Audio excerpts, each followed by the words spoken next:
আপনারা শুনছেন আধার 48। আনমনে বসে বাগানের দোলনায় দুলছি। হালকা বাতাসে চুল এলোমেলো হচ্ছে বারবার। তখনই ঘর থেকে বাবার ডাক, এই মুশাইরা এদিকে আসো তো মা। বাবার ডাকে অগত্যা উঠে বাসায় ঢুকে বাবার সামনে এসে দাঁড়ালাম। বাবা মাথায় টুপিটা চড়িয়ে আমার দিকে তাকালেন। বাবা একটু রাগ মিশ্রিত স্বরে বললেন, তোমাকে বারণ করেছি না চুল খোলা রেখে বাইরে যাবে না, নামাজ পড়েছ? বাবার কথা শুনে তাড়াতাড়ি মাথায় ওড়না দিয়ে আমি মাথা নিচু করে আস্তে করে মাথা নাড়লাম। বাবা তার হাতের ঘড়ির দিকে দেখে বললেন, হাতে আরও 10 মিনিট টাইম আছে, যাও নামাজ পড়ে নাও। আমি মাথা নাড়িয়ে চলে এলাম আমার রুমে। আমার বাবাটা অনেক বেশি ধার্মিক, ধর্মের সব কিছু অক্ষরে অক্ষরে মেনে চলেন। এই জন্য গ্রামের মানুষরা বাবাকে খুব মেনে চলে এবং যে কোনো সমস্যায় বাবার কাছে ছুটে আসে। আমি মুশাইরা, বাবার একমাত্র মেয়ে। এইবার মাদ্রাসায় দাখিল পরীক্ষায় উন্নীত হয়েছি। বাসায় আমি, ছোট ভাই আর বাবাই থাকি। মা কোথায় আছে তা জানি না, খুব ছোটকালে দেখেছিলাম, চেহারাটাও ঠিক মনে পড়ে না। বাবাকে মায়ের কথা জিজ্ঞাসা করা একদমই বারণ, এই ব্যাপারে কথা উঠলেই রেগে যান। বাবার এক বিশ্বস্ত বুয়া খালাই আমাদের দেখাশোনা করেন। অজু করে নামাজ পড়ে নিলাম। আমার ধর্মের এসব নিয়মকানুন একদম ভালো লাগে না। বাবা রাগ করবেন বলে বাধ্য হয়ে করি। বাবার কথা হচ্ছে উনি যেই পথ সারা জীবন অনুসরণ করে এসেছেন আমাদেরকেও অক্ষরে অক্ষরে তা করাবেন ইনশাআল্লাহ। মাঝে মাঝে বাবার এসব আমার বারে বারে মনে হয়, কত নিষেধ কত নিয়ম কানুন পালন করতে করতে বিরক্ত লাগে। এমনি ভাবনার সময় আবার বাবার ডাক এলো। চা নিয়ে বাবার রুমে প্রবেশ করে বললাম, ডাকছো বাবা? নামাজ পড়েছ? আব্বা হুজুর, এই নাও তোমার চা। মুমিন ফিরেছে? এখনো তো ফিরেনি। ধমকের সুরে বললেন, এখনো কি মাঠে খেলছে? কতবার বলেছি বিকালের সময়টা একটু হাদিস শিক্ষা নিতে। আজ আসুক, ওর একদিন কি আমার একদিন। আমি মনে মনে ভয় পেলাম, আজ ভাইয়ের কপালে দুঃখ আছে। মুমিনি আমার ছোট ভাই, বয়স মাত্র 11 বছর, মাদ্রাসায় 5ম শ্রেণীতে পড়ে। আমার ছোট ভাইটা অনেক দুষ্টু। বাবা চায়ের কাপটা ফেরত দিয়ে বলল, যাও তুমি ভিতরে যাও, এখন কিছু মানুষ আসবে জরুরি কথা বলতে, তুমি কিন্তু এখানে আসবে না। বাবা কখনোই বাহিরের মানুষের সামনে আমাকে আসতে দেয় না, সব সময় পর্দায় থাকতে বলে। আমি চায়ের কাপ নিয়ে রান্নাঘরে চলে এলাম। সন্ধ্যার পর বাবা নামাজ ঘরে থাকেন অনেক রাত অবধি। ওই ঘরে আমাদের যাওয়া বারণ। আমি মাঝে মাঝে উকি মেরে দেখি বাবা অন্ধকারে ওইখানে দরজা বন্ধ করে বসে থাকেন। জিজ্ঞাসা করার কথা ভাবতে পারি না, কেননা বাবা আমাদেরকে যা নিজ থেকে বলতে চান না তা জিজ্ঞেস করলে তার বকুনি খেতে হয়। এই সময়টা আমার ভয় ভয় লাগে। ঘরের সব বাতিগুলো নিভে নিভু করে, হালকা ঠান্ডা বাতাস পুরো ঘরে বিরাজ করে। ছোট ভাই পা টিপে টিপে ঘরে প্রবেশ করে আমাকে ফিসফিসিয়ে বলে, বুবু বাবা কোথায়? আমি হাতের কাজ করতে করতে বলি, নামাজ ঘরে আছে, যা তাড়াতাড়ি হাত মুখ ধুয়ে পড়তে বস। মুমিন হাসি মুখে চলে যায় তার রুমে। আমার বান্ধবীদের অনেকে বলে আমার বাবা নাকি জিন পালে, তাদের সাথে কথা বলে। আমি ওদেরকে বুঝাতে পারি না, এসব বাবা করেন না, আমি কখনোই এসব দেখিনি। অনেকে উপহাসের সুরে বলে, তোকে জানিয়ে করবে কি? তাছাড়া তোর বাবা এত বড় আলেম, তার বুঝে এসব থাকবে না। ওদের কথায় আমি পাত্তা দেই না। তবে মাঝে মাঝে এসব ভাবি, ইস সত্যি সত্যি যদি বাবার পোষা জিন থাকতো, তাদের একবার দেখতে পারতাম। ছোট ভাই শুনেই হাসতে হাসতে শেষ। আমার গলা জড়িয়ে বলে, বুবু আপনি এমনিতে যে ভীতু, সামান্য তেলাপোকা দেখে চিৎকার করেন, আপনি নাকি দেখবেন জিন। রাগ লাগে সব কথা শুনে, তাই ওকে আর আমার ভাবনাগুলো বলি না। প্রায় রাত 10টায় বাবা নামাজ ঘর থেকে বের হলেন। আমি তখন টেবিলে খাবার এনে দিচ্ছিলাম। বাবা এসে চেয়ারে ধপ করে বসে পড়লেন। পানির জগ থেকে পানি গ্লাসে ঢেলে এক নিমিষে ঢক ঢক করে গিলে নিলেন। আমি একটু চিন্তিত হয়ে জিজ্ঞেস করলাম, বাবা তুমি কি ক্লান্ত? বাবা না বলে মুমিনকে খেতে ডাকলেন। খাওয়ার পুরোটা সময় বাবা আর চোখে তাকিয়েছিলেন। কপালে কয়েকটা ভাঁজ পড়েছে।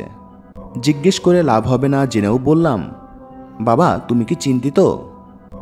বাবা চোখ রাঙিয়ে বললেন, খাওয়ার সময় কথা বলতে বারণ করেছি না? বকুনি খেয়ে একটু অভিমান জাগলো। অস্ফুট স্বরে বললাম, আর বলবো না বাবা। বাবা আর কিছু বললেন না। খাওয়া দাওয়া শেষ করে নিজের ঘরে চলে গেলেন। আমি সব গুছিয়ে নিজের ঘরে যাওয়ার আগে বাবার ঘরে একটু উকি মারলাম। দেখলাম বাবা অন্ধকারে বসে তসবি পড়ছেন। বিরক্ত না করে ওখান থেকে মুমিনের ঘরে ঢুকলাম। ঘুমিয়ে পড়েছে ও। ওর গায়ে হালকা কাঁথা দিয়ে ফ্যানের স্পিড কমিয়ে নিজের ঘরে চলে আসলাম। লাইট নিভিয়ে শুয়ে পড়লাম। ঘুম আসছে না কিছুতেই। বাবার চিন্তিত মুখটা সামনে ভেসে উঠল। কেন যে বাবা কিছুতেই কোনো কথা বলতে চায় না? আমার বাবাটা এমন কেন? সবার বাবারা কত ভালো হয়, ঘুরতে নিয়ে যায়, সবসময় আদর করে, মাথায় হাত বুলিয়ে গল্প শুনিয়ে ঘুম পাড়ায়। এসব কিছুই আমি পাই না। সব ভাবনা ছেড়ে যেই ঘুমাবো তখনই দেখি আমার ঘরের মেঝেতে একটি ছায়া পড়ছে। ছায়াটি অনেক লম্বা, আমার রুমের দিকে এগিয়ে আসছে। সেটা দেখে আমি ভয় পেয়ে গেলাম। এটা অন্য কিছু না তো? চিৎকার করব নাকি ভাবতেই টের পেলাম ছায়াটা আমার ঘরে ঢুকে গেছে। ভয়ে চোখ বন্ধ করে মনে মনে সূরা পড়া শুরু করলাম। অনুভব করছি কেউ আমার দিকে গুটি গুটি পায়ে এগিয়ে এসেছে। অনেক কাছে এসে গেছে আমার। মুশাইরা, আজ তুই শেষ। জিন তো সামনে চলে এসেছে বলে বিড়বিড় করতে লাগলাম। সে এসে আমার পাশে বসলো। অতি যত্নে আমার মাথায় হাত বুলিয়ে দিচ্ছে। আমার খুব ইচ্ছে করলো তাকে দেখতে। এত সুন্দরভাবে আমার মাথায় হাত বুলিয়ে দিচ্ছে কেন? চোখ খুলে দেখতে চাইলাম, কিন্তু আমার সেই সাহস হলো না। হঠাৎ হু হু করে চাপা কান্না এলো। আমার পাশে বসা সে কান্না করছে। আচ্ছা, জিন কি কান্না করে? এভাবে যত্ন করে মাথায় হাত বুলিয়ে দেয়? টের পেলাম সে আমার পাশ থেকে উঠে গেল। নিশ্চয় এখন সে চলে যাবে। এখন তাকে দেখতে না পেলে হয়তো আর দেখার সুযোগ হবে না। আমি ভয়ে ভয়ে চোখ জোড়া খুললাম।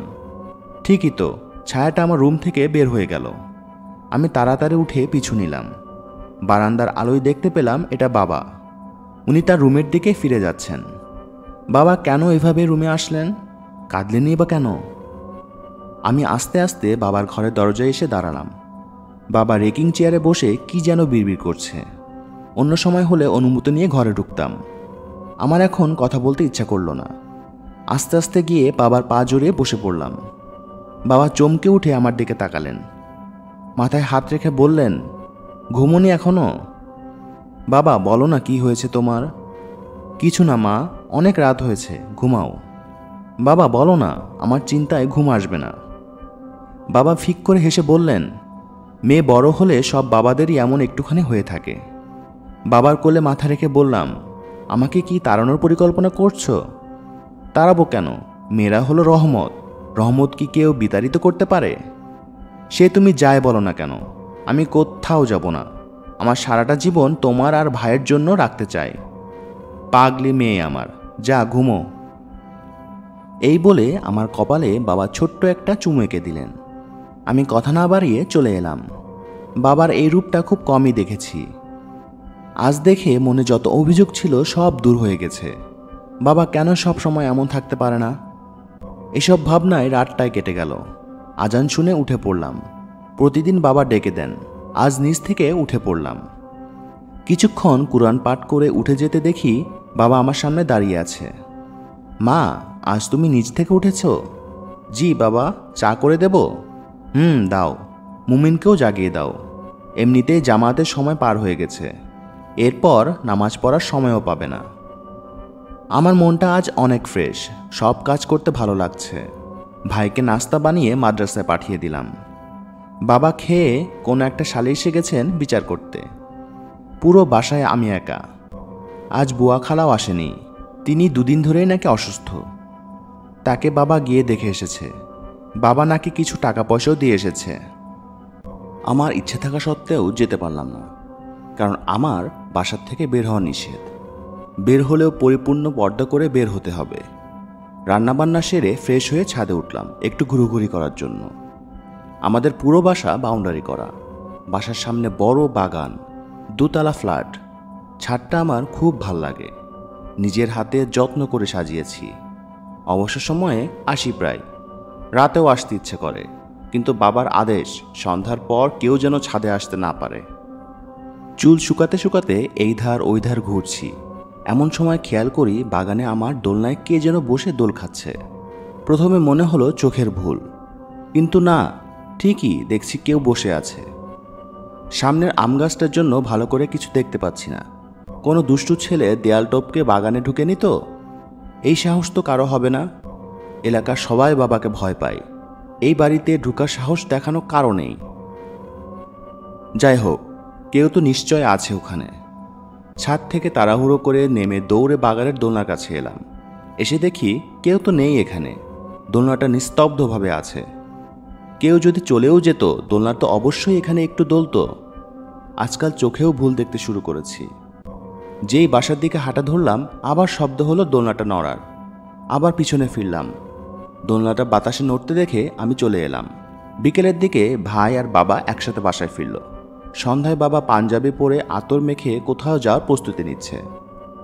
বাবা আমাকে তার ঘরের দরজায় দাঁড়িয়ে থাকতে দেখে বললেন, মা, আজ নত্রপুরে ওয়াজ মাহফিলে আমাকে প্রধান অতিথি হিসেবে ডাকা হয়েছে, তাই যেতে হচ্ছে। তুমি চিন্তা করো না, আমি খুব তাড়াতাড়ি ফিরব। আচ্ছা বাবা, সাবধানে যাও। বলছি বাবা, রাতের খাবারটা খেয়ে যাও। না রে মা, সময় নেই, 3 গ্রাম পেরিয়ে যেতে হবে।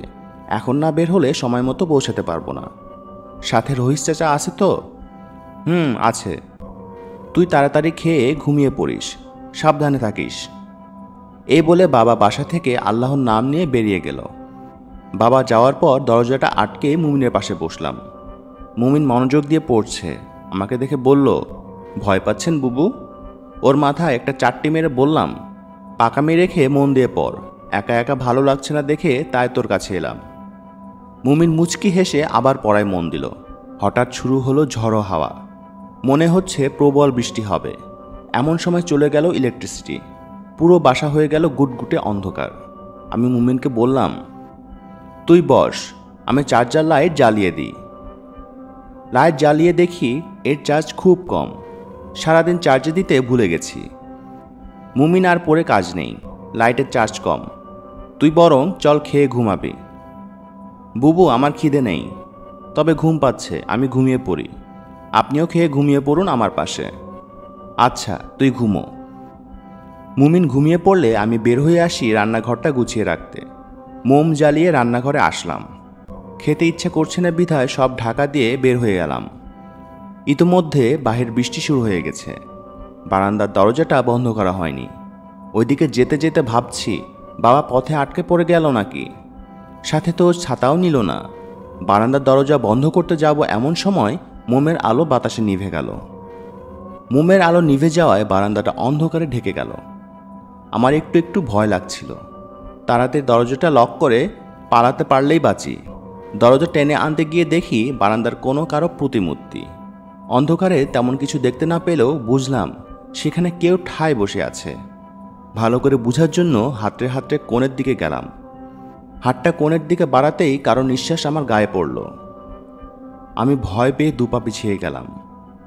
জোরে জোরে চিৎকার করতে লাগলাম, কে ওখানে? সাড়া দাও বলছি। একটা মিহি সুন্দর কণ্ঠ উত্তর এলো, এত জোরে চিৎকার করবেন না, এতে আমার ইবাদতে বিঘ্ন হচ্ছে, আপনি ভিতরে চলে যান। আমি হতভম্ব হয়ে গেলাম। আমাদের বাসায় ছেলে এলো কি করে? এখানে ইবাদত করছে মানে?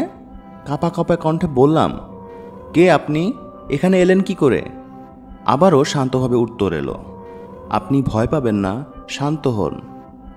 এটা শুনে আমার রাগ উঠে গেল। একে তো বেগানা পুরুষ, তাও আমার বাসার সঙ্গোপনে বসে আমাকে বলছে শান্ত হতে। আমি একটু ধমকে উত্তর দিলাম, শান্ত হব মানে কি? আপনি কে সেটা আগে বলুন। একে তো অচেনা পুরুষ, আবার অন্যের বাসায় চুরি করে ঢুকতে লজ্জা করে না? বেরিয়ে আসুন বলছি। তখনই পিছ থেকে ডাক এলো, বুবু, আপনি চিৎকার করছেন কেন? তাকিয়ে দেখি মুমিন চোখ ডলতে ডলতে মোম নিয়ে আমার পিছনে দাঁড়িয়ে আছে। আমি বারান্দায় কোনো ইশারা করে বললাম, দেখ ভাই, একটা ছেলে আমাদের বারান্দায় চুরি করে ঢুকে পড়েছে, নিজের পরিচয়ও দিচ্ছে না। মুমিন এগিয়ে এসে ওই কোণ মোমের আলো দিয়ে চেক করে, পরে আমার দিকে তাকিয়ে বলে, বুবু, এখানে তো কেউ নেই। আমি অবাক হয়ে কোণে তাকাই। সত্যিই তো, কোণে কেউ নেই।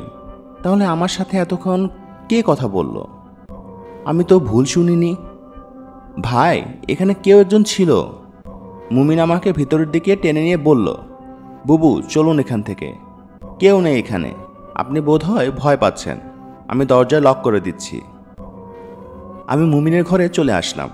ও পিছু পিছু এসে বলল, বুবু আপনি ঘুমিয়ে পড়ুন, আমারও ঘুম পাচ্ছে, দরকার হলে ডেকে দিবেন। আমি মাথা নাড়িয়ে সায় দিলাম। মুমিন ঘুমিয়ে পড়ার পরেও আমি বিছানায় হেলান দিয়ে আধশোয়া হয়ে রইলাম। আমার চোখে ঘুম, কিন্তু ঘুমোতে যাচ্ছি না। কেউ তো নিশ্চয় আছে, মুমিনকে দেখে হয়তো পালিয়ে গেছে, বাসায় যখন আছে তখন তো আবার টের পাবে, এই ভাবনায় আমি ঘুমোচ্ছি না। হঠাৎ মোমের আলো নিভিনুভু করতে লাগলো। উঠে গিয়ে ওটা ধরার আগেই নিভে গেল। পুরো রুমটা অন্ধকার হয়ে গেল। বন্ধ রুমে হাওয়া এলো কোথা থেকে? এমন সময় কারো গলা কেশে নিয়ে শব্দ শুনলাম। এক লাফে আবার বিছানায় উঠে বসলাম। অনুভব করলাম কেউ যেন আমার পাশে এসে বসলো। সেই মিহি কণ্ঠটা বলল, ঘুমোচ্ছেন না যে? আমি কাঁদো কাঁদো গলায় বললাম, আপনি কে? এভাবে আমাকে ভয় দেখাচ্ছেন? ভালো হবে না বলে দিচ্ছি। একবার আসুক বাবা, আপনার নামে নালিশ জানাবো। সে একটু হেসে বলল, আপনি ভীতু জানতাম, কিন্তু এতটা ভীতু সেটা আগে জানতাম না। আমাকে ভীতু বলায় আমি রেগে গেলাম। ধমক দিয়ে বললাম, আপনার সাহস তো কম না, আমায় ভীতু বলছেন? আসুক একবার আলো, মায়ের একটাও মাটিতে পড়বে না। আমায় মারতে হলে অন্ধকারে মারতে হবে, দেখি কত সাহসী আপনি। আমি আপনার পাশেই বসে আছি, নিন মায়ের শুরু করুন। আমি এইবার কেঁদেই দিলাম ভয়ে। সে একটু নরম গলায় বলল, আহা কাঁদছেন কেন? আমি কি আপনাকে বকেছি নাকি? তাহলে ভয়ে কাঁদছেন ভীতুনি? আপনি আমাকে ভীতুনি বলছেন কেন? আপনি ভীতু তাই। আমি কান্না থামিয়ে বললাম, দেখুন ভালো হচ্ছে না কিন্তু। আপনি কে বলুন তো? যাকে দেখার এত শখ আমি সেই। আমি থমকে গেলাম। আমার তো জিন দেখার খুব শখ। ও বাবা গো, স্বয়ং উনি আমার সামনে! এইবার ভয় পেয়ে হাত দিয়ে ভাইকে ধাক্কা দেওয়া শুরু করলাম। ও ধরপড়িয়ে উঠে পড়ল। উঠেই বলল, কি হয়েছে বুবু? ভাই ওঠার সাথে সাথে আমার পাশের ভারী ভাবটা কমে গেল। তার মানে ভাইকে ডাকায় উনি চলে গেছেন। আমার নীরবতা দেখে মুমিনকে আমার শরীর নাড়া দিয়ে বলল, ও বুবু ডেকেছেন কেন? তুমি এখনো ঘুমাওনি? না কিছু না, ঘুমো তুই। এভাবে আর গভীর ঘুম ভাঙবেন না কিন্তু। এটা বলে মুমিন আবার শুয়ে পড়ল। কি বোকামিটাই না করলাম আমি। সকাল 6টায় ঘুম থেকে উঠলাম। মুখ ধুতে ধুতে ভাবছি, কাল রাতে চলে যাওয়ার পর উনি আর একটা বারও আসলেন না। উনি কি অভিমান করলেন? সারা রাত এত কষ্ট করে ঘুম আটকে রাখলাম উনি আরেকবার আসবেন এই আশায়। এতদিন অপেক্ষার পর সুযোগ হলো জিনের সাথে কথা বলার। নিজের বোকামির জন্য সব শেষ। তাড়াতাড়ি নামাজ পড়ে নাস্তা বানালাম। সারাটা দিন সেই ভাবনায় কাটলো। বিকেলে বাবা ফিরে এলেন। ভাবলাম বাবাকে একটাবার জানাবো। পরে ভাবলাম না থাক, জানলে হয়তো বাবা রেগে যাবেন। এক বোকামির জন্য উনি চলে গেলেন। এখন যদি আরেক বোকামি করি, তবে উনি যদি আর না আসেন? বাবা আমাকে আনমনে দাঁড়িয়ে থাকতে দেখে বললেন, কিছু বলবে মুশায়রা মা? না বাবা, না মানে হ্যাঁ। আমতা আমতা করছো কেন? কি বলতে এসেছো বলো। না মানে তোমার কি কিছু প্রয়োজন? না এখন কিছু লাগবে না, প্রয়োজন হলে আমি ডেকে নেব। আচ্ছা বাবা, আমি তাহলে এখন আসি। কোনো রকমে পালিয়ে এলাম বাবার সামনে থেকে। আমি বাবার সাথে মিথ্যা কথা একদম বলতে পারি না। তাছাড়া বাবাও মুখ দেখে অনেক কিছু বুঝে যান। তাই এভাবে চলে আসলাম। নিজের ঘরে বসে বসে তাকে মিস করছি। আজ কিছু ভালো লাগছে না। আজ কি সে আবার আসবে নাকি অভিমান করে আর আসবে না? উনি সত্যিই বলেছেন আমি আস্ত একটা ভীতুনি। কেন যে আমি ভাইকে ডাকতে গেলাম? চা খেতে খেতে জানালা দিয়ে চাঁদ দেখছি। কত সুন্দর জ্যোৎস্না জানালার ফাঁক দিয়ে এসে আমার গায়ে লুটোপুটি খাচ্ছে। এমন সময়টা আমি দরজা বন্ধ করে আমার ঘরের সব আলো নিভিয়ে জ্যোৎস্না বিলাস করি। চোখ বন্ধ করে দক্ষিণের হাওয়াটাও উপভোগ করছি। হঠাৎ আমি সেই আপেক্ষিত কণ্ঠের আওয়াজ শুনলাম, আপনি জ্যোৎস্না বিলাস করছেন বুঝি? আমি শোনা মাত্রই পিছু ফিরে তাকালাম। আমার বিছানার উপর একটা প্রতিমূর্তি মাথা নিচু করে বসে আছে। বিছানাটা আমার জানালার বিপরীত কোণে, তাই জ্যোৎস্না অত দূরে গেল না। এই অন্ধকারে তার মুখটাও দেখা যাচ্ছে না। ওপাশ থেকে আবার জিজ্ঞাসা, গভীর ভাবনায় হারিয়েছেন বুঝি? আমি উত্তর দিলাম, আপনি এসেছেন? মুহূর্তে উত্তর এলো, কি ভেবেছেন আপনি আমি আর আসবো না? চেয়েছিলাম তো আবার আসুন, কিন্তু ভাবলাম আপনি অভিমান করেছেন হয়তো। অভিমান করার কথা কিন্তু করিনি। আমি অবাক কণ্ঠে বললাম, কেন করেননি শুনি? আমি তো জানি আপনি একটা ভীতুনি, প্রথম প্রথম এমনটা করবেনই, তাই আমার মনে অভিমান এলো না। আপনি আবার আমাকে ভীতুনি বলছেন? কি বলবো বলুন? আপনি তো ভীতুই, সেটা আপনি নিজেও ভালো করে জানেন। আমি থতমত খেয়ে গেলাম। আরে বাবা, এ তো মনের কথাও জানে না। একে বুঝতে দিলে হবে না। স্বীকার করব না বেটাকে, মোটেও না। কে আপনি? মন গড়া কিছু একটা বলে দিলেই হলো? আমতা আমতা করে বলে দিলাম। অপর পাশ থেকে তার হাসি, কি সুন্দর হাসি! ছেলেদের কি মুক্তা ঝরা হাসি হয়? অত জেনে কি হবে, এই হাসিটা তার চেয়ে বেশি মুগ্ধকর। হাসি থামিয়ে বলল, আচ্ছা, আপনি ভীতু নন, অনেক সাহসী। আমিও এটা শুনে একটু ভাব নিলাম। শত হলেও একটা জিন আমার প্রশংসা করছে। উনি বলে উঠল, মুশাইরা, আপনার হাতের পাশে একটা তালাপোকা। এটা শুনেই আমার হাতের কাপ ফেলিয়ে চিৎকার করে উঠলাম, ও বাবা গো! এক লাফে জানালা থেকে 3 পা পিছিয়ে এলাম। এটা দেখে ওনার সে কি হাসি! এই মুগ্ধকর হাসি যেন থামেই না। আমাকে খোঁচা দিয়ে হাসতে হাসতে বলল, আসলেই আপনি অনেক সাহসী। অভিমানে গাল ফুলিয়ে ফেললাম। মনে মনে বলতে লাগলাম, গেল আমার সম্মানটা। যাও একটু ভাব নিলাম, সেটাও শেষ। কি যে লজ্জা লাগছে আমার। এর মধ্যে আবার দরজায় কড়া পড়ল। এই রে, কেউ আবার চিৎকার শুনে ফেললো নাকি? কি বলবো বাবাকে? ভাবতে ভাবতে দরজা খুললাম। যাক, বাবা না, ছোট ভাই এসেছে। দরজা খুলতেই প্রশ্ন ছুড়ে মারল, বুবু, আপনি কি চিৎকার করছেন নাকি? ও কিছু না, তেলাপোকা এসে পড়েছিল। মুমিন খানিকক্ষণ হেসে নিয়ে বলল, ভিতর ডিম বুবু। চোখ রাঙিয়ে বললাম, গেলি এখান থেকে? গেলাম না, খিদে পেয়েছে, খেতে দিন। বাবা মসজিদ থেকে ফিরেছে, এসে পড়বে, আমাকে আগে খেতে দিন। আচ্ছা তুই যা, আমি আসছি। মুমিন আচ্ছা বলে নিজের ঘরের দিকে চলে গেল। কয়েকবার এই যে বলে তার উপস্থিতি বোঝার চেষ্টা করলাম। সারা পেয়ে মনটা খারাপ হয়ে গেল। আবার না বলে চলে গেল। ভাইও আর আসার সময় পেল না। আলো জ্বালিয়ে মেঝে থেকে চায়ের কাপটা তুলে নিয়ে রান্নাঘরে চলে গেলাম। সেই রাতে উনি আর এলেন না দেখা দিতে। কেমন জানি, এখনও অবধি দেখিনি, তবুও আসার অপেক্ষায় ছটপট করি। যতটা সময় তার সাথে কথা বলি, কেমন যেন ভালো লাগে। তার যেন শুধু ভালো লাগে আমাকে রাগিয়ে ঝগড়া করতে। এখন আর নিজেকে একা মনে হয় না। অনুভব করি আশেপাশেই সে আছে, আমি দেখতে পাচ্ছি না। সেই দিনের পর থেকে 2 দিন আর তার খোঁজ নেই। উনি কি বুঝে না উনার ভিতরে উনাকে খুব মিস করছে? ধুর, মনটা একদম খারাপ, কিছুই ভালো লাগছে না। এত পচা কেন জিনটা? আসুক, এইবার আর কথাই বলবো না। এমন সময় অন্য ঘর থেকে বাবার ডাক, মুশাইরা মা, কোথায় তুই? গিয়ে বাবার কাছে হাজির হলাম। কিছু বলবা বাবা? চা চেয়েছিলাম অনেকক্ষণ আগে। দুঃখিত বাবা, মুমিনের জন্য নুডলস করছিলাম, এক্ষুনি করে দিচ্ছি, একটু বসো। এখন আর খাওয়ার সময় নেই, এক জায়গায় ফতোয়া দিতে যেতে হবে। আমার পাঞ্জাবিটাও এনে দাও তো। আচ্ছা বাবা, এনে দিচ্ছি। পাঞ্জাবিটা নিয়ে এসে দেখি বাবা কেমন জানি গম্ভীর মুখ করে আছেন। বাবা, তুমি কি কোনো কিছু নিয়ে চিন্তিত? রইস ভাইয়ের নাকি পেটে পিড়ে উঠেছে। এখন অত দূর আমি একা কি করে যাই? একজনকে পাশে থাকা দরকার। তো তুমি ভাইকে নিয়ে যাও, তুমি একা বাসায় কি করে থাকবে? বাবা, একটা রাতই তো, তুমি যাও ভাইকে নিয়ে, আমাকে নিয়ে ভেবো না। আচ্ছা মা, সাবধানে থেকো। সন্ধ্যার মুখে বাবা ভাইকে নিয়ে বেরিয়ে গেলেন। পুরো বাসায় আমি একা একা একা কি করব ভেবে না পেয়ে বিছানায় আচ্ছোয়া হয়ে হাদিস শিক্ষার বই পড়ছি। জানালা দিয়ে হঠাৎ দমকা বাতাস ঢুকলো, সাথে সাথে লাইট অফ হয়ে গেল। ভয় পেয়ে উঠে বসলাম। মিহি কণ্ঠে উনি আবার বললেন, ভয় পাবেন না, আমি এসেছি। আমি মুখ ঘুরিয়ে নিয়ে বললাম, না আসলেও হতো। আমার উপর এত অভিমান করেছেন, অভিমান করে কি হবে? ভিতুনির এত অভিমান হয় সেটা তো জানা ছিল না। জানার ইচ্ছে থাকলে তো জানবেন। কানে ধরতে হবে নাকি এক পায়ে দাঁড়িয়ে থাকবো? কোনোটাই না। অভিমান করে থাকবে, করলে আপনার কি? আচ্ছা, আমি চলে যাচ্ছি। চলে যাওয়ার কথা শুনে আমি ধর পড়িয়ে বললাম, এই না, যাবেন না। অপর পাশ থেকে কোনো সাড়া নেই। আমি কাঁদো কাঁদো গলায় বললাম, চলে গেছেন বুঝি?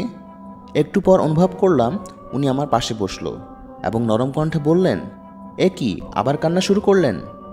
আমি চোখ মুছতে মুছতে বললাম, এভাবে হুট করে চলে গেলেন কেন? আমি চলে গেলে আপনার কি?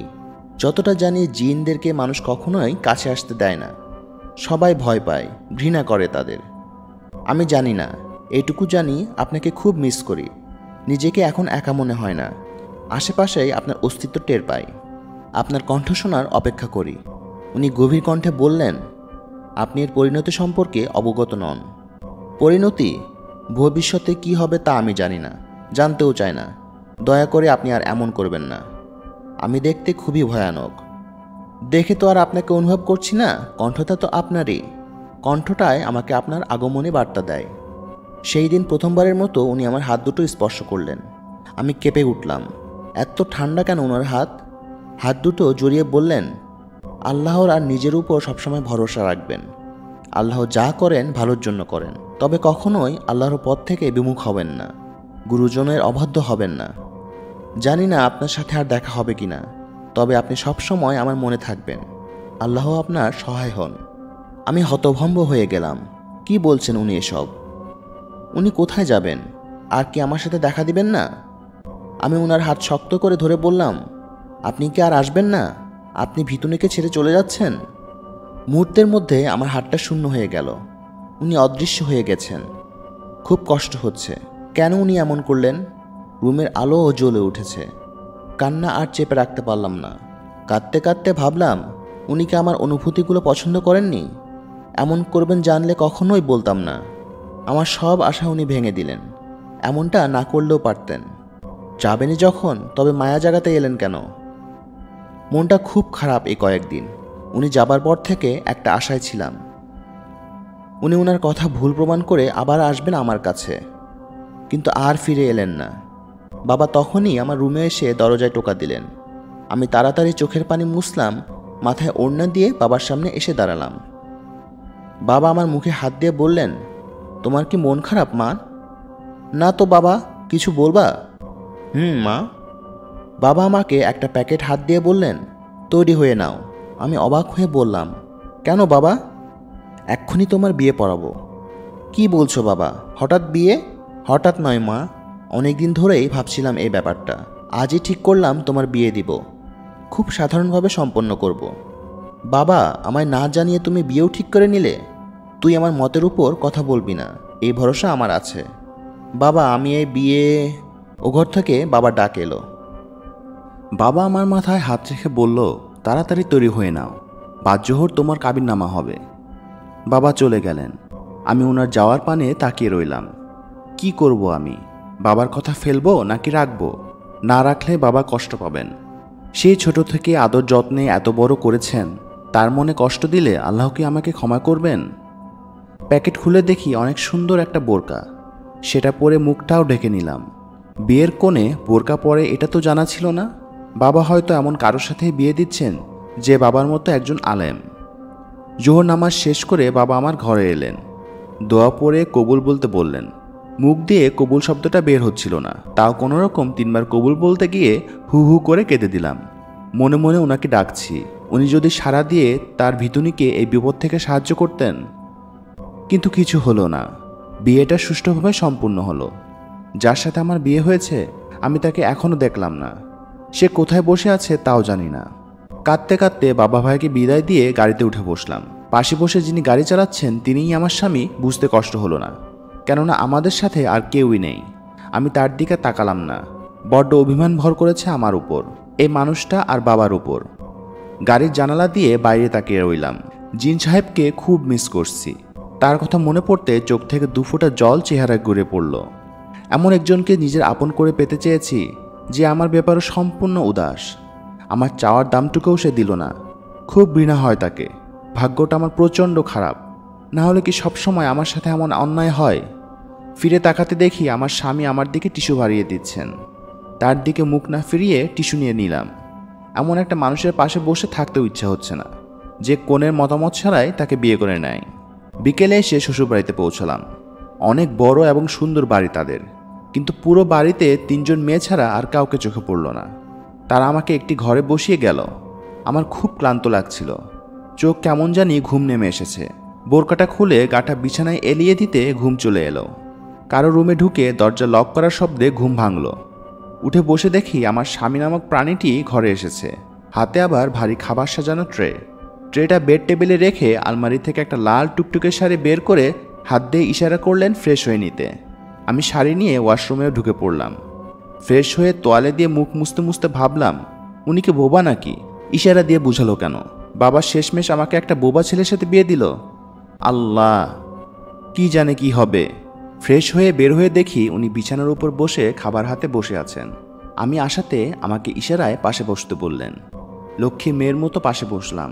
উনি খাবার আমার মুখের সামনে ধরলেন, খাইয়ে দিতে চাইছেন হয়তো। আমি বললাম, আমি খেয়ে নিতে পারবো। উনি তাও হাতটা মুখের সামনে ধরে রাখলেন। আজীব তো, জোর করে খাইয়ে ছাড়বে নাকি? এমনিতেই অনেক ক্ষুধা লেগেছে, তাই বাড়াবাড়ি না করে ওনার হাতে খেয়ে নিচ্ছি। এতক্ষণ ভালো করে ওনার দিকে না তাকালেও এখন তাকালাম। টকটকে ফর্সা, লম্বা চওড়া, চেহারায় এক একটা মায়া মায়া ভাব আছে। নাকের ওপর মোটা ফ্রেমের চশমা থাকায় আরও বেশি ভালো লাগছে দেখতে। মোটামুটি পুরাই কিউটের ডিব্বা। শুধু আফসোস এত সুন্দর এবং ধনী হওয়া সত্ত্বেও বোবা। আল্লাহর কি নিয়ামত! এমনভাবে যত্ন করে খাইয়ে দিচ্ছে যেন আমি একটা অসুস্থ রোগী। পানিটাও নিজের হাতে খেতে দিল না। খাওয়া শেষে উনি এসব নিচে রাখতে গেলেন, আর আমি কি করব, বসে বসে রুমটা দেখছি। ভদ্রলোকের দেখি বেশ রুচি আছে, অনেক সুন্দর করে রুমটা সাজিয়েছেন। আমি তো ভুলেই গেছি আজ আমাদের বাসর রাত। আজ কি উনি আমার সাথে থাকবেন নাকি ভেবেই গায়ে কাটা দিয়ে উঠল। আল্লাহ, কি হবে আমার! এমনি ভাবনার সময় উনি ঘরে ঢুকলেন। তিনি ইশারায় আমাকে একটা লম্বা সালাম দিলেন। আমিও সালামের উত্তর দিয়ে বললাম, কিছু বলবেন? আমি ভেতরে লজ্জায় মরে যাচ্ছি। যা আমার করার কথা সেটা উনি করছেন। কি ভাববেন কি জানি। উনি মাথা নাড়িয়ে জায়নামাজ বিছিয়ে ডাকলেন। বুঝলাম উনি নামাজ পড়তে ডাকছেন। বাসর রাতে স্বামী স্ত্রী মিলে যে নামাজ আদায় করতে হয়, অজু করে আমরা দুজন মিলে সেটাই আদায় করলাম। নামাজ শেষে এক লাফে ওনার বিছানায় উঠে এক কোণে গুটিসুটি মেরে শুয়ে ঘুমানোর ভাব করলাম। জানি এই পদ্ধতি কাজে দিবে নাকি, তাও করলাম। উনাকে আমি মন থেকে স্বামী হিসেবে মানিনি এখনও, তাই তার সাথে স্ত্রীর মতো আচরণ করা আমার পক্ষে সম্ভব নয়। কিছুটা সময় পার হয়ে গেল। আজ চোখ মেলে দেখলাম উনি আমার দিকে এগিয়ে আসছেন। আল্লাহ, তুমি বাঁচাও আমারে। আমি প্রস্তুত হয়ে নিলাম। সে আমাকে যদি স্পর্শ করে তাহলে আমি তাকে কড়া কথা শুনিয়ে দেব আমার ঘুম ভাঙানোর জন্য। উনি এসে আমার গায়ে চাদর টেনে দিয়ে চলে গেলেন। যাক বাবা, হাঁপ ছেড়ে বাঁচলাম। রুমের লাইট অফ করে হালকা পাওয়ারের আলো জ্বালিয়ে দিলাম। আমি বিছানা হাতড়াতে লাগলাম, উনি আমার পাশে আছেন কিনা সেটা বুঝতে। পুরো বিছানায় আমি একা। তাহলে উনি কই? ঘুমের মধ্যে খাটের নিচে পড়ে গেলেন নাকি? খাটের নিচটায় একবার উকি দিলাম, পুরো ঘরেই নেই উনি। অন্য ঘরে ঘুমিয়েছেন ভেবে নিশ্চিন্ত মনে ঘুমিয়ে গেলাম। ফজরের আজান দেওয়ার সময় ঘুম ভেঙে গেল। দেখি কেউ ঝুঁকে আমার মুখের দিকে তাকিয়ে আছে। আঁতকে উঠে বসলাম। উনি আমার দিকে তাকিয়ে মুচকি মুচকি হাসি দিলেন। আমি বিরক্ত বোধ করলাম। এভাবে কেউ ভয় লাগিয়ে আবার হাসে? সে আমার কচুর স্বামী। উনি ঘড়ির দিকে ইশারা করলেন। আমি কিছু না বলে উঠে ফ্রেশ হয়ে নামাজ পড়লাম। নামাজ পড়ে ওনাকে রুমে দেখলাম না। এই আবার কেমন মানুষ! এ দেখে আবার এই নাই। ওনাকে খুঁজতে রুম থেকে বের হলাম। পরে কি ভেবে ওনাকে না খুঁজে সোজা বাসার বাইরে আসলাম। ওনার বাসার সামনেও অনেক বড় বাগান, মৃদুমন্দ বাতাস বইছে, চারিদিকে পাখির কলরব। চোখ বন্ধ করে লম্বা শ্বাস নিয়ে ভালো লাগা অনুভব করছি। চোখ খুলে দেখি উনি আমার সামনে চায়ের কাপ হাতে নিয়ে দাঁড়িয়ে আছেন। আমাকে চায়ের কাপটা এগিয়ে দিয়ে পাশে থাকা দোলনায় বসে ইশারা করলেন। কি যে হচ্ছে কিছুই বুঝতে পারছি না। সে আমার এত কেয়ার করে কেন? এই কেয়ারিংটা আমার অস্বস্তির কারণ হয়ে যাচ্ছে। আমি চাটা খেয়ে রান্নাঘরে চলে এলাম। এই বাড়িতে মানুষ একজন, কিন্তু রুম অনেকগুলো। রান্নাঘর খুঁজে পেতে বেশ বেগ পেতে হলো। ঢুকে দেখি মেয়ে দুইটা নাস্তা প্রস্তুত করছে। আমাকে দেখে সবিনয়ে সালাম দিল। একজন হাসি মুখে বলল, আপনি আবার কষ্ট করে রান্নাঘরে আসতে গেলেন কেন ভাবি? সব কাজ কি তোমরা একা করবে নাকি? আমিও একটু হাত লাগাই। আরেকজন বলল, আপনি নতুন বউ, কিছুদিন না করলে কিচ্ছু হবে না। সংসারটা তো আপনারই, এই কয়েকদিন বরং আমাদের ভাইয়ার সেবা করুন। এই বলেই দুজন খিলখিলিয়ে হাসতে লাগলো। আমার এসব কথা শুনে লজ্জা লাগছে, তবে মিশুক টাইপের মেয়েগুলোর সাথে কথা বলে অস্বস্তিটা অনেকেই কাটিয়ে নিলাম। একসাথে বসে দুজন নাস্তা করার পরে ওনাকে আর বাকিটা সময় বাসায় দেখলাম না। সে কোথায় গেছে সেটা বলেও যায়নি। এইদিকে আমি গোসল করতে যাব। পরার মতো শাড়ি পাচ্ছি না, বাসা থেকে কিচ্ছু আনিনি। এইবার পরবোটা কি? মনে পড়ল কাল রাতে উনি আলমারি থেকে একটা শাড়ি বের করে দিয়েছেন। সেই ভেবেই আলমারি খুলে দেখি অনেক শাড়ি গয়না সাজিয়ে রেখেছেন উনি। বাহ, বিয়ের আগেই প্রস্তুতি নিয়ে রেখেছিলেন। এমন স্বামী পেয়ে নিজেকে ভাগ্যবতী মনে করার কথা, কিন্তু আমার সেসব মনে হচ্ছে না। আমি এমনটা চাইনি ঠিক তা নয়, তবে যাকে খুব করে চেয়েছি সে এ নয়। পুরনো কথা মনে উঠতে একটা দীর্ঘশ্বাস ছাড়লাম। খুব জানতে ইচ্ছে করছে উনি কেমন আছেন। আমাকে কি একবারও মনে পড়ে না? স্বার্থপররা বুঝি এমনই হয়। মনটা খুব খারাপ হয়ে গেল। বিকেলের দিকে স্বামী কোনো রাজকার্য সেরে বাসায় ফিরলেন।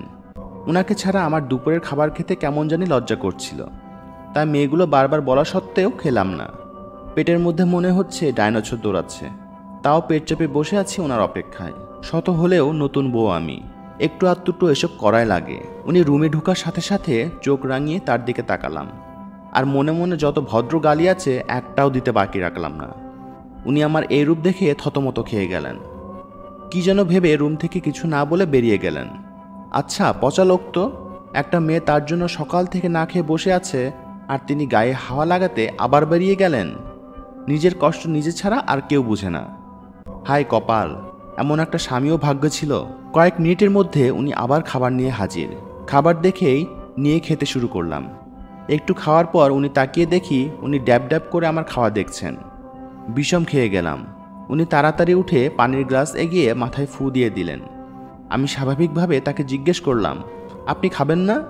উনি কিছু না বলে বড় করে একটা হা করলেন। এ মা, এই দামড়া ছেলেটাকে কি এখন খাইয়ে দিতে হবে নাকি? হা যখন করে আছে, না খাইয়ে দিয়ে উপায় কি?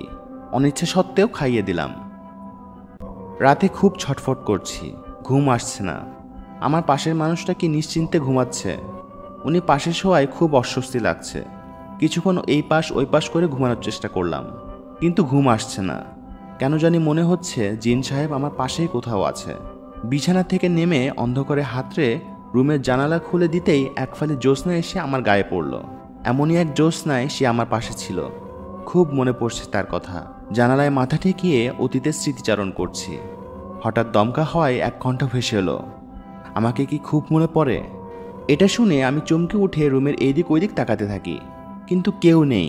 ভুল শুনিনি, সত্যি আমার জিন সাহেব ফিরে এসেছেন।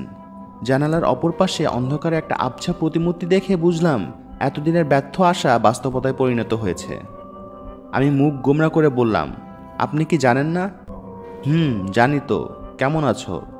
আপনাকে ছাড়া যেমন থাকা যায়, আপনি তো খুব ভালো আছেন। একটু হেসে বলল, অবশ্যই। আমি কি খারাপ থাকতে পারি এত মিষ্টি বউ থাকতে? তার কথাটা নিমিষে গিয়ে আমার কলিজায় লাগলো। আপনার বউ মানে? আপনার বউ মানে আপনি বিয়ে করে নিয়েছেন? তা তো আপনিও করেছেন। বাধ্য হয়ে করেছি। মনে শুধুই আপনার রাজত্ব এখনো। কিন্তু আপনি এটা কি করে করতে পারলেন? কেন, আমার যাকে পছন্দ তাকে বিয়ে করতে পারি না? আমি টের পেলাম আমার চোখের অশ্রু গড়িয়ে পড়ছে। সেটা ওনার চোখে পড়ার আগে মুছে নিয়ে বললাম, তা আপনি অবশ্যই পারেন। ভালো থাকবেন। এটা বলে জানালার কাছ থেকে সরে আসতে চাইলাম। উনি নরম কণ্ঠে বললেন, আমায় দেখতে চান না বুঝি? অন্যের স্বামীকে দেখে কি করব? তাও দেখে নিজের মনকে শান্ত করুন। এটা বলে জানালার চাঁদের আলোয় এসে দাঁড়ালেন। আমি পাথরের মতো দাঁড়িয়ে অবাক হয়ে দেখতে লাগলাম। নিজের অজান্তেই বলে ফেললাম, এ কি আপনি? সে মুচকি হেসে বলল, হ্যাঁ, আমিই আপনার বর। এটা কি করে সম্ভব হলো? মনের টানটা শক্ত থাকলে সবই সম্ভব। এটা কোনো মায়া নয় তো? একদমই না। আমি মুস্তফা। আমি আপনার বাবার বিশ্বস্ত পালিত জিন। আমি ছোট থেকেই আপনার বাবার কাছে বড় হয়েছি, আর ওনার আদেশেই আপনাকে বিয়ে করেছি। বাবা রাজি হলেন কিভাবে? আপনার বাবার মনের আশা ছিল তার পুত্র সমতুল্য জিনের সাথে আপনাকে বিয়ে দেওয়ার। এর পিছনে আরেকটা কারণও আছে, সেটা সময় আসলে আপনিও জানতে পারবেন। এইটুকু বুঝলেন আল্লাহ আপনার আমার ভরসাটাকে মিথ্যা করেননি। শুকরিয়া আল্লাহর কাছে। আমি এটা কল্পনাও করতে পারিনি। কিন্তু আপনি এটা কেন আমাকে আগে জানাননি? আমি আপনার ধৈর্য দেখতে চেয়েছি। যাকে বিয়ে করেছি তাকে একটু যাচাই করব না? অবশ্য এর জন্য আমি মনে মনে নিশ্চয় আপনার কম বকা খাইনি। আমি ওনাকে জড়িয়ে ধরে বললাম, আপনি আসলেই অনেক পচা। এত কষ্ট কি করে দিতে পারলেন আমাকে? উনি কিছু না বলে আমাকে শক্ত করে জড়িয়ে ধরলেন। আমরা বিশেষ মুহূর্তে প্রবেশ করার সময় হঠাৎ ঘরে বিকট একটা শব্দ হলো। উনি আমাকে ছেড়ে দিয়ে অন্ধকারের মধ্যে হারিয়ে গেলেন। উনাকে ডাকলাম কয়েকবার, কিন্তু সাড়া পেলাম না। কিছুক্ষণ পর আমি একটা ধস্তাধস্তির আওয়াজ শুনলাম। মনে হলো কেউ যুদ্ধ করে ঘরটাকে তছনছ করে দিচ্ছে। আমার জিন বরের গোঙানি শুনে আমি আর বসে থাকতে পারলাম না। আমি তাড়াতাড়ি রুমের লাইটটা অন করলাম। লাইট অন করতে দেখি ঘরটা পুরোই এলোমেলো হয়ে আছে। মুস্তফা মেঝেতে অজ্ঞান হয়ে পড়ে আছে। তার নাক মুখ থেকে প্রচণ্ড রক্ত বের হতে লাগলো। তার এই অবস্থা দেখে আমি প্রচণ্ড কান্না করতে লাগলাম। আমি ওনাকে কোনো মতো খাটে তুললাম। কাল রাতে কে আপনাকে আঘাত করেছে? যে চায় না আমরা একসাথে থাকি। কথাটা আমার মাথায় ঢুকে গেল। আমি ভাবতে লাগলাম, কে চায় না যে আমরা একসাথে থাকি? তবে কি ওনার জগতের কেউ চাচ্ছে না উনি মানুষের সাথে সংসার করুক, তাই ওনাকে আমার থেকে কেড়ে নিতে চাইছে? এগুলো ভাবতে ভাবতে বাসায় চলে এলাম। বাবার বাসায় ঢুকতেই বাবাকে সামনে পেলাম। সালাম কুশলাদি সেরে মুমিনের ঘরের দিকে গেলাম। অনেকদিন দেখি না ভাইটাকে। মুমিনের সাথে দেখা করে রান্নাঘরে ঢুকে চা বানালাম। চা নিয়ে বাবার ঘরের সামনে আসতেই শুনলাম উনি বাবাকে বলছেন, বাবা, আপনি আমাকে উপায় বলুন। আমি চাই না মুশায়রাকে ওরা আঘাত করুক, আমাদের সংসারটা নষ্ট করে দিক। শান্ত হও মুস্তফা, এমন বিপদের আশঙ্কা আমিও করেছিলাম, কিন্তু ভেবো না, খুব তাড়াতাড়ি আমি কিছু একটা চেষ্টা করব। তোমরা এখানে থাকো কিছুদিন। আমার এই বাসাটা বন্ধ দেয়া আছে, কোনো খারাপ শক্তি আমার এই বাসায় প্রবেশ করতে পারবে না। এটা শুনে আমার হাত পা কাঁপতে লাগলো। তার মানে আমি যা ভাবছি তাই হচ্ছে? মুস্তফা আমাকে দাঁড়িয়ে থাকতে দেখে বলল, আপনি ওখানে দাঁড়িয়ে আছেন কেন? ভেতরে আসুন। আমি হাসি মুখে কোনো রকম চাটা রেখে রুমে চলে এলাম। মাথার ভেতর হাজারটা প্রশ্ন ঘুরপাক খাচ্ছে। মুস্তফার থেকে সব না জানা অবধি আমার মন শান্ত হবে না। রাতে আমি ওনার বুকে মাথা রেখে জিজ্ঞেস করলাম, আমাকে দয়া করে বলুন, কে আমাদের ক্ষতি করতে চাইছে?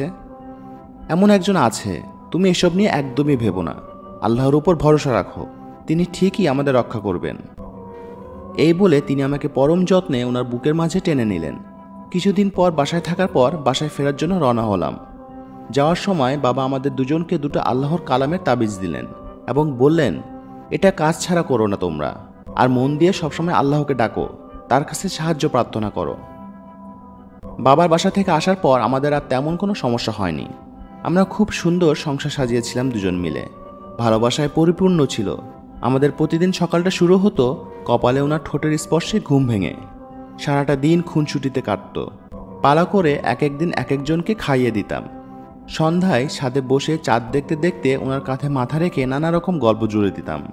রাতে ওনার বুকে মাথা রেখে না ঘুমালে ঘুমই আসতো না। মাঝে মাঝে নিজেকে হিংসে হতো এত ভালো কেয়ারিং স্বামীর ভালোবাসা পেয়ে। এত সুখের সংসার আরও খুশি বয়ে এনে দিল আমার একটি সুসংবাদ, আমি মা হতে চলেছি। ওনাকে জানানো মাত্রই উনি প্রথমে আল্লাহর শুকরিয়া আদায় করলেন। পরে আমাকে কোলে নিয়ে তুলে বললেন, মুশায়রা, তুমি আমাকে কতটা খুশি করেছো তোমাকে বলে বুঝাতে পারবো না। আপনার খুশি দেখে আমারও অনেক খুশি লাগছে।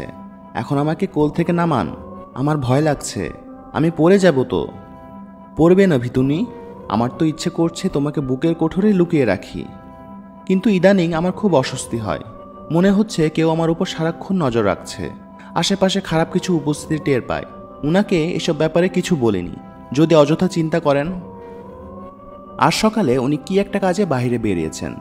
আমি নিচে নামতে যাচ্ছি কাজের মেয়েটাকে খুঁজতে। অনেকক্ষণ ধরে রুম থেকে সবাইকে ডাকছি, কিন্তু কারো সাড়া পাচ্ছি না।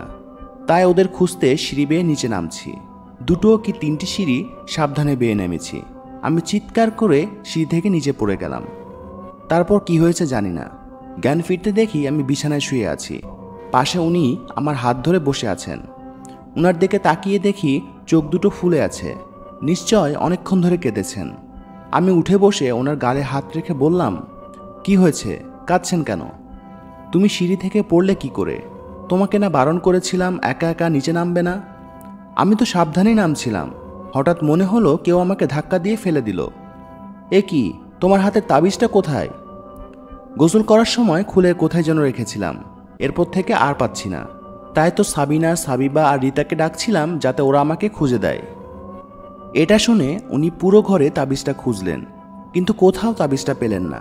পরে এসে ওনার তাবিজটা খুলে আমাকে পরিয়ে দিলেন। এটা আপনার তাবিজ, সেটা আমাকে পরাচ্ছেন কেন? এটা আপনার কাছে রাখুন। আল্লাহ না করুক আপনার যদি কোনো ক্ষতি হয়ে যায়। আমার সবচেয়ে বড় ক্ষতি তো হবে যদি তোমার আর আমার সন্তানের কিছু হয়। এটা সাবধানে রেখো। আজ যদি সাবিনা তোমাকে ছুটে এসে না ধরতো কি হতো ভেবে দেখো। এই কথা শুনে আমারও গা শিউরে উঠল। আসলেই তো, আজ অনেক বড় কিছু ঘটে যেতে পারত। বিকেলের দিকে বাবা আর ভাই আমাকে দেখতে এলেন। বাবাকে অনেক খুশি দেখেছিলাম আমার সুসংবাদে, কিন্তু আজকের ঘটনা শোনার পর ওনার মুখ কালো হয়ে গেল। মা, তোমাকে আরও বেশি সাবধান হতে হবে। কেউ চায় না তোমাদের সন্তান এই পৃথিবীতে আসুক, তার জন্য সে যা খুশি করতে পারে। কে সে বাবা? কে চায় না আমাদের সন্তান এই পৃথিবীতে আসুক? তোমার মা। কি বলছো কি বাবা? তোমার মা একজন কালো জাদুকারী, শয়তানের পূজাকারিণী। আমি যখন সেটা জেনে যাই, তারপর তোমার মাকে আমি বাধা দিয়েছিলাম। তারপর তোমার মা প্রচণ্ড ক্ষেপে আমাদের ছেড়ে চলে গিয়েছেন। কিন্তু মা কেন আমার এত বড় ক্ষতি করতে চায়? বাবা আমাকে কিছু বলার আগে দেখি বাবা আর ভাই শূন্যে ভেসে উঠেছে। এটা দেখে আমি চিৎকার করতে থাকি। একটা অদৃশ্য নারী কণ্ঠ আমাকে বলছে, বাবা আর ভাইকে বাঁচাতে চাইলে তোর তাবিজটা ছুঁড়ে ফেলে দাও। বাবা আমাকে বারণ করে বলছেন, না মা, আমাদের যাই হোক তুমি তাবিজটা খুলো না। আমার কসম লাগে মা, তুমি তাবিজটা কোনো মতোই খুলবে না। বাবার এই কথা শোনার পর কেন যেন বাবা আর ভাইকে আমার চোখের সামনে দুই টুকরা করে ছিঁড়ে ফেললো। এই দৃশ্য আমি সহ্য করতে না পেরে আমি সেখানেই জ্ঞান হারাই। জ্ঞান ফেরার পর দেখি মুস্তফা নীরবে কাঁদছে। আমি ওকে জড়িয়ে ধরে বলি, ওই শয়তানি আমার বাবা আর ভাইকে মেরে ফেলেছে। শান্ত হও মুশায়রা, আমার কাছে কোনো শক্তি নেই এইসবের মোকাবেলা করার। সব শক্তি আমি হারিয়ে ফেলেছি, তাই কোনো অবস্থাতেই তুমি এই তাবিজগুলো খুলবে না। ও আপনার কোনো ক্ষতি করবে না তো?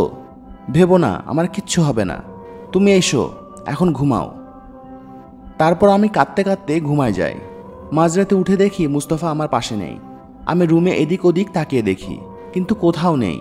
আমি যখন রুমে লাইট অন করি তখন আমি দেখতে পাই দেয়ালে রক্ত দিয়ে লেখা, নিজের স্বামীকে বাঁচাতে চাইলে কালো পাহাড়ে চলে এসো। পরের দিন কালো পাহাড় অনেক খোঁজাখুঁজির পর পরের দিন রাতে আমি সেই পাহাড়ের গুহার সামনে আসি।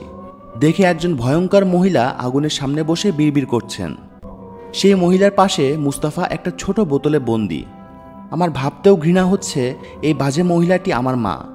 সে মহিলাটি আমাকে দেখে বলল, তুমি তাবিজ খুলে ফেলো। খুলবো না, কি করবেন আপনি? আমার কথা শুনে মহিলা উচ্চ স্বরে হেসে উঠল। হাতে একটা পুতুল নিয়ে পুতুলটির বুকের বাম দিকে সূচ প্রবেশ করালো। সাথে সাথে মুস্তফা আর্তনাদ করে নিচে লুটিয়ে পড়ল। সেটা দেখে আমি চিৎকার করে উঠলাম, দেখবি কি করে তোর চোখের সামনে তোর স্বামীকে টুকরো টুকরো করি? না, ওকে কিছু করবেন না, আমি তাবিজ খুলে ফেলছি। আমি হাত থেকে তাবিজ খুলে ছুঁড়ে ফেলে দিলাম। মহিলাটি আমার দিকে এগিয়ে এসে বলল, তোর স্বামী তো মরে গেছে অনেক আগে, এখন তোর পালা। মহিলাটি আমার বুকে ধারালো ছুরি বসিয়ে দিল, আমাকে ধাক্কা দিয়ে পাহাড় থেকে ফেলে দিল। আমি যত নিচে পড়ে যাচ্ছি আমার নিঃশ্বাস বন্ধ হয়ে আসছে। কাঁপা কাঁপা কণ্ঠে শেষ আর্তনাদ করতে লাগলাম, আল্লাহ, আপনি এর উত্তম প্রতিদান দিন। প্রিয় লিসেনার, আজকের এই গল্পটা আপনাদের কেমন লেগেছে সেটা কমেন্ট করে জানিয়ে দিবেন। এই গল্পের সিজন 2 খুব শীঘ্রই আসবে।